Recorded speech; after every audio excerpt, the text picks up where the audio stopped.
Hi, today I am talking about and reviewing the book Rebel Rose by Emma Theriault. I think that's how her name is pronounced. Sometimes before I do reviews, I'll look up like an interview with something of the author so that I can get an idea of how their name is pronounced if I'm unsure. Anyway, this is the first book in the Queen's Counsel series. It says that they're right above the title. So I'll explain more of what the Queen's Counsel means. Well, this will be a spoiler-free review, but I'll kind of get into that. It also says Disney up here, so you can tell it has something to do with Disney. This is a series of books that follow Disney princesses after the events of their original stories. This one is about Beauty and the Beast. At the bottom here it says, "The curse is broken, now Belle must rise to become queen." So this is the first book in the Queen's Counsel series. I haven't read any of the others yet. Later in this video I'll talk about if I plan on that. But I don't think it matters what order you read them in. I could be wrong because I haven't read the others yet, but they seem to be the kind of thing that are connected in some way, but so far it seems that you don't need to read them in a specific order. I'll still read them in the order they came out, but for you, if you like one character more than the other and you just want to read theirs, that's probably okay. So I chose this book as my book for January for the 2025 Read Your Bookshelf Challenge created by Chantel Reads All Day.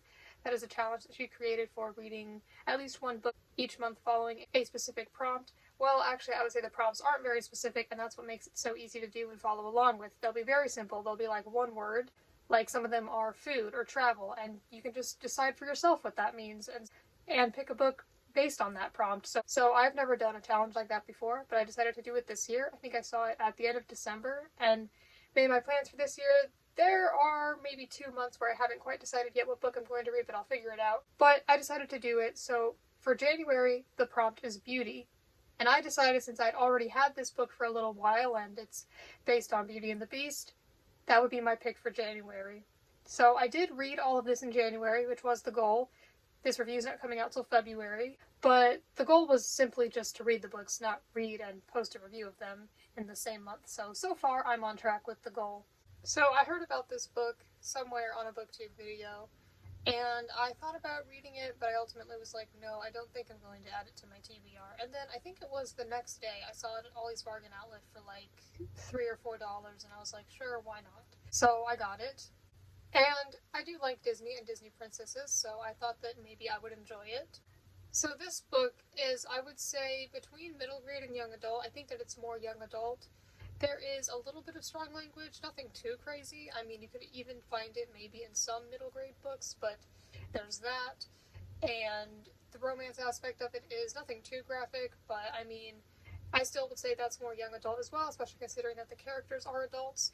But mostly it's the language, and when I say language, I don't necessarily mean inappropriate language. I mean, I was referring to that earlier, but right now I'm referring to just, and I'll talk more about this because that's one of the things I want to comment on with this book. There are just a lot of words, and just the way it's written could be hard to understand. So the reading level in mind may be more young adult. I think that middle grade age people could read it, but between what it's marketed as, like who it's really for, I'd say it's definitely more young adult. But I wouldn't say that it's like full on adult. It's not like wildly inappropriate.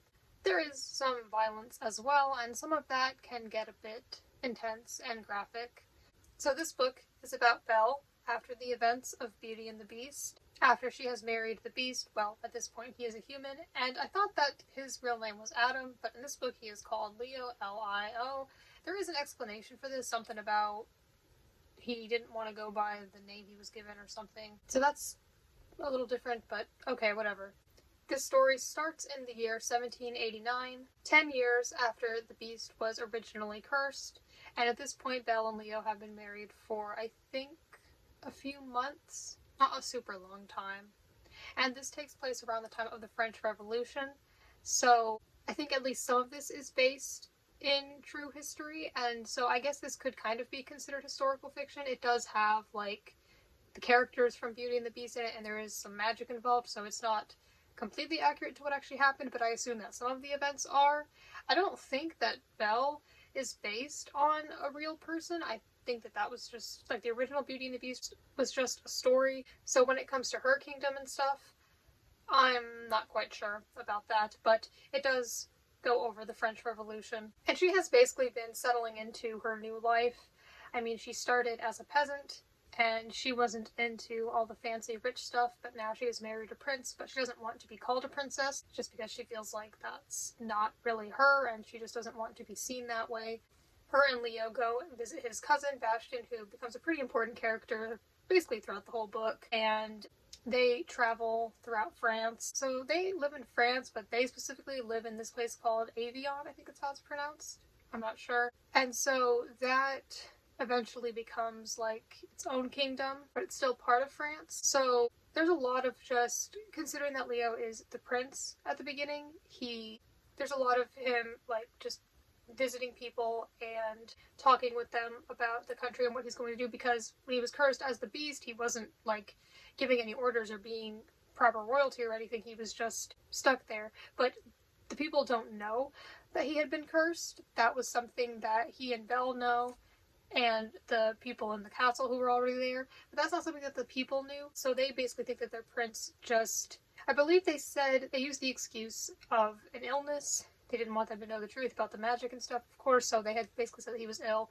And so people thought that he just didn't do anything for 10 years. And he ultimately didn't in terms of making decisions for the kingdom. So now he's got to kind of get back on that and do what he was supposed to do. And some people think negatively of him for it. And so he's got to work on that and fix that. And Belle comes along with him.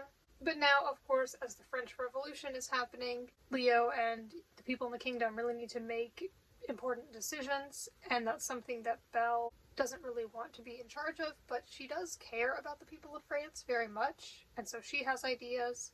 And so this book is kind of just, it's very like political, based on the politics of that time and the things going around in that time.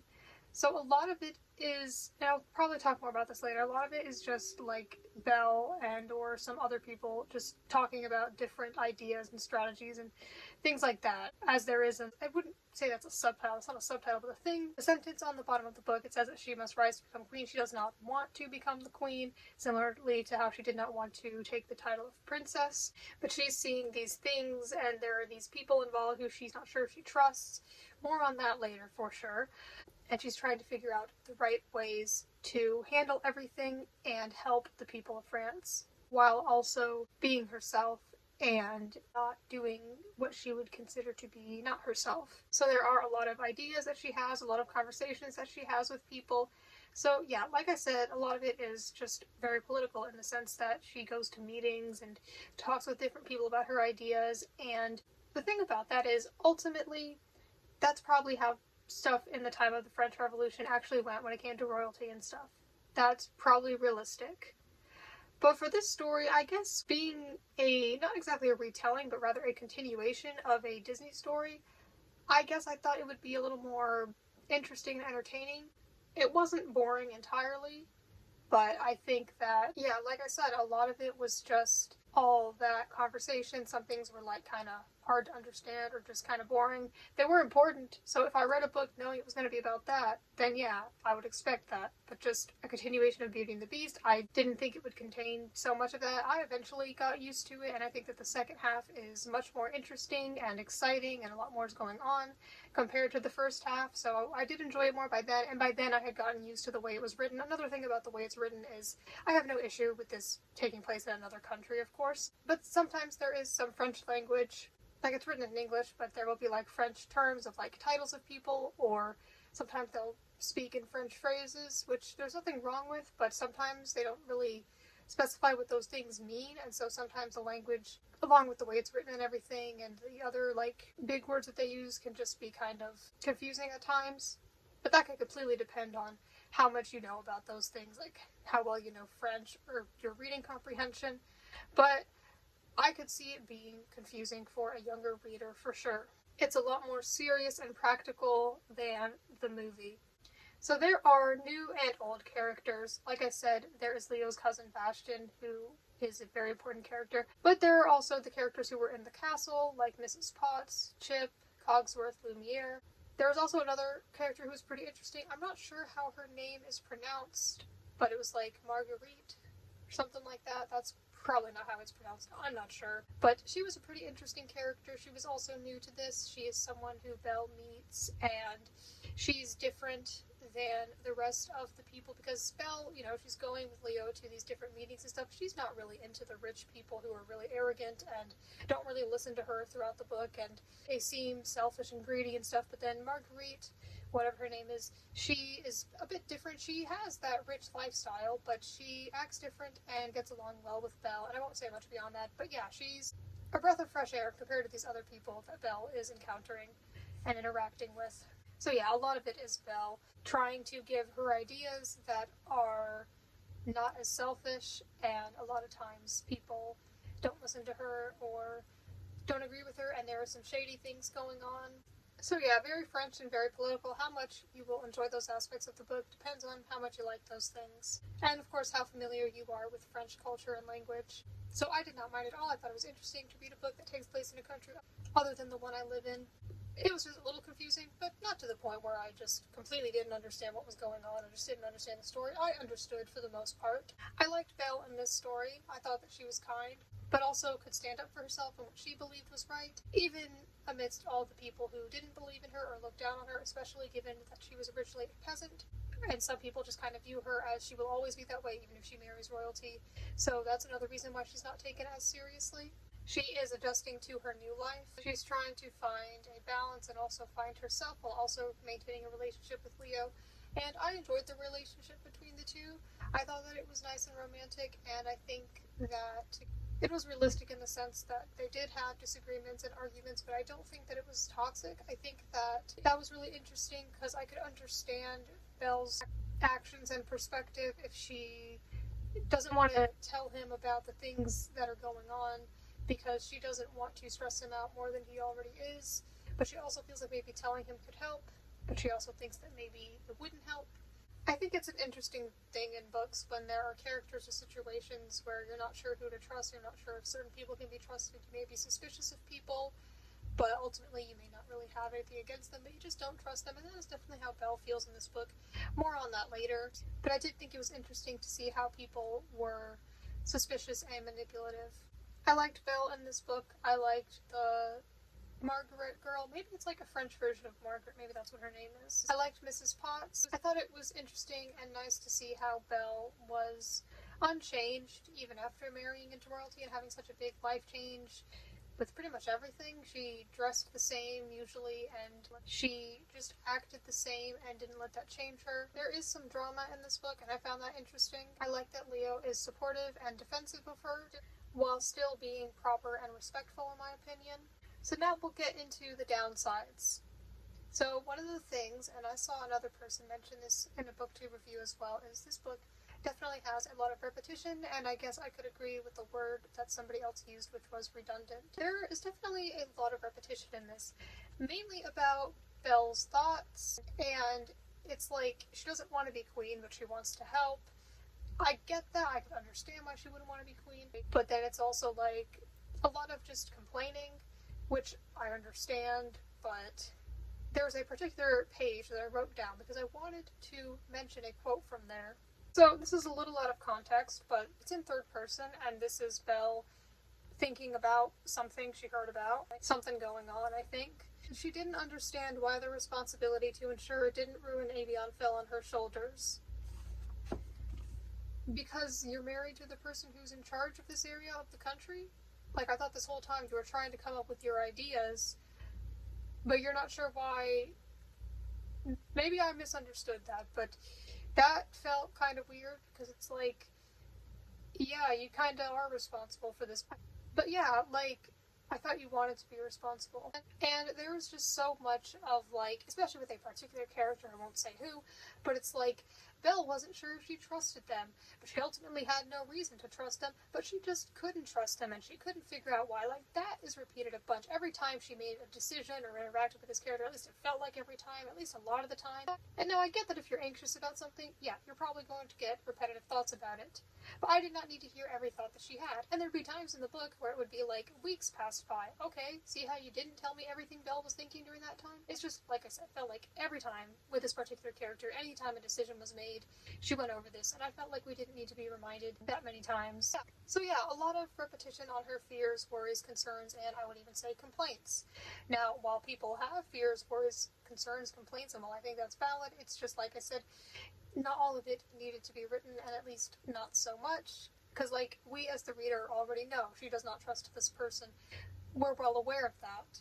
We aren't sure if we trust them either. That depends on who's reading. Though it was a little frustrating to follow her and how she would sometimes just not communicate about things, I understood. Like I said, I think the second half was better and more interesting. It was certainly more suspenseful. I think that the last few chapters or so were pretty good, especially because then we eventually figure out why it is called the Queen's Council and figure out how this book is tied in with the other books. So I won't exactly say how that works, but from my understanding, like I said, I believe you don't have to read them in a specific order. I don't think it's the kind of thing where the characters are like going to get together and interact with each other, but there does seem to be some sort of connection overall with these characters. That probably may not make much sense, but if you read them, I think you'll understand. But once that was explained, I thought that that made sense. I mean, before reading this, I didn't even know if the Queen's Council was a thing or if that was just the name of the series, as in, like, this is a series of books about queens.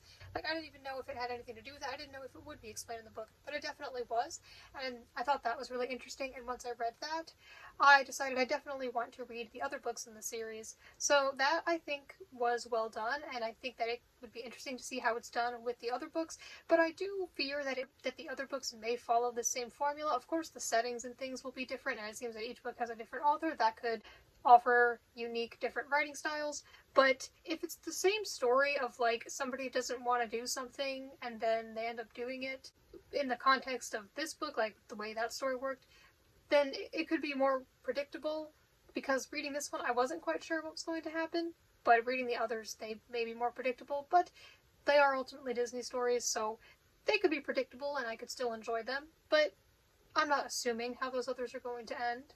So as for the other books in this series, I don't know how many there are going to be. Maybe it's done, I'm not sure. But at the moment, there is one called Feather and Flame. That one is about Mulan. I have that one. There is one about Jasmine called Realm of Wonders. And there is one about Aurora called Sword and Slumber. I plan on reading all of them. I'm not sure if Belle is my favorite Disney princess, but she's definitely up there. I think it would be especially nice to read about Aurora because in her original movie she's barely there, so it would be nice to see more of her and from her perspective. I would definitely like to see these books from Snow White or Ariel's perspective, especially because with Snow White you really just don't see anything of her after the movie. Like, technically, I don't think it ever implied that she and the prince even got married. I mean, yeah, that can be assumed, but we don't know that. The Little Mermaid, for example, did get those direct-to-DVD sequels, so you see their life and their child, so you can see a little bit of what happened after that. But with Snow White, there really wasn't anything, so I think that would definitely be interesting to have a continuation of, compared to some other stories, but even so, Ariel I do like. Throughout reading Rebel Rose, I wasn't sure if I would want to read the others. I got the book about Mulan. It was shortly before I got Rebel Rose, because that was also at Ollie's Bargain Atlas, so I was like, sure, why not? I know that's a part of the same series. Also, it seems that this one and Feather and Flame, I have the UK version. It says UK on the back. I'm not sure why I have the UK version. Not that I mind. I mean, it's a pretty cover. I actually do quite like the cover. I know there are different versions of these covers, and I might even like this one the best. But anyway, yeah, I would love to read the others and check them out, see what they're about, and see how this story, especially with the Queen's Council, applies to the other characters. And like I said, how much I enjoy the books could come down to the settings, the time periods, just those characters and stories in general, and there are different authors for each one. So it could just depend. Maybe I will enjoy one of the other settings more than this one. But this one was fine. And it was educational, especially since this was based on an actual historical time period. I don't know if the others are. But I think that is all I have to say about Rebel Rose. I gave it 4 stars. I enjoyed it. I thought it was interesting. Especially, I think it picked up later on. I think it took some time, but I think it became more interesting. Reading the second half did not take as long for me as the first half. I did not absolutely love it, but I thought that it was still pretty good, and I think that the Queen's Council as a concept and series has potential, so I'm excited to check out the others and see what they are like.